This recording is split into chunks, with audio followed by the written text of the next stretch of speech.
यो ठाउँ संसारको सबैभन्दा सुन्दर ठाउँ, एउटा स्वर्ग ठाउँ जस्तो लाग्छ मलाई। यो धेरै लामो कहानी छ, यो सत्य कहानी हो। म सानो छँदा मेरो बाबा बिरामी भएको बेला म खोपाकेमा आएको थिएँ। खोपाकेमा आएको बेला त्यहाँ बुद्ध चोकबाट उता हेर्थेँ। यो ठाउँ जुन हामी जाँदैछौँ त्यो ठाउँमा हेर्थेँ। एकदम हृदयलाई छुन्थ्यो, मलाई रुनु मन लाग्थ्यो र एकदम खुसी पनि मलाई फिल हुन्थ्यो। यो ठाउँ कस्तो होला, यो ठाउँमा जानु पाए कस्तो हुन्थ्यो होला, यो कस्तो सुन्दर ठाउँ होला, यो ठाउँमा जाँदाखेरि कस्तो महसुस हुन्छ होला भन्ने मेरो हृदयमा म सोची गर्थेँ। धेरै वर्षसम्म म सोची बसेँ।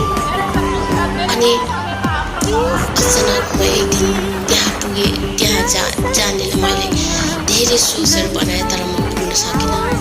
त्यो ठाउँलाई हेर्थेँ। म टाढाबाट हेर्दाखेरि मेरो हृदय छियाउँथ्यो। सायद म पहिलाको जन्ममा त्यो ठाउँमा पुगेँ थिएँ होला। मैले सपनामै देख्थेँ, सपनामा मात्रै पुग्थेँ त्यो ठाउँ। कस्तो होला, सायद म त्यो ठाउँमा पुग्नु पाए पनि हुन्थ्यो। कस्तो स्वर्ग ठाउँ होला। मेरो हृदयलाई यस्तो छुएको थियो कि त्यो ठाउँमा म कहिले पुगौँ। तर एक दिन त्यो ठाउँमा पुग्ने मौका पाएँ। मेरो दादाले त्यही ठाउँमा एउटा सानो झुपडी बनाउनु भयो। म त्यो ठाउँमा पुग्ने मौका पाएँ। त्यो ठाउँमा जाँदाखेरि साँच्चै नै एउटा स्वर्गमा पुगेको फिल भयो मलाई।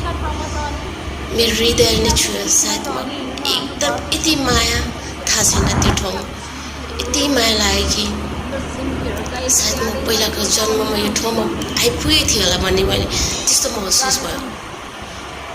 अनि एक दिन त्यो ठाउँमा मेरो पनि घर भयो र त्यही ठाउँबाट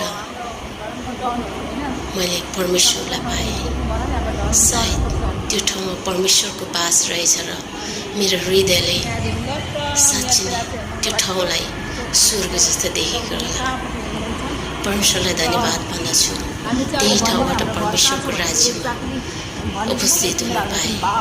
हजारको बिचबाट मलाई चुन्नुभयो।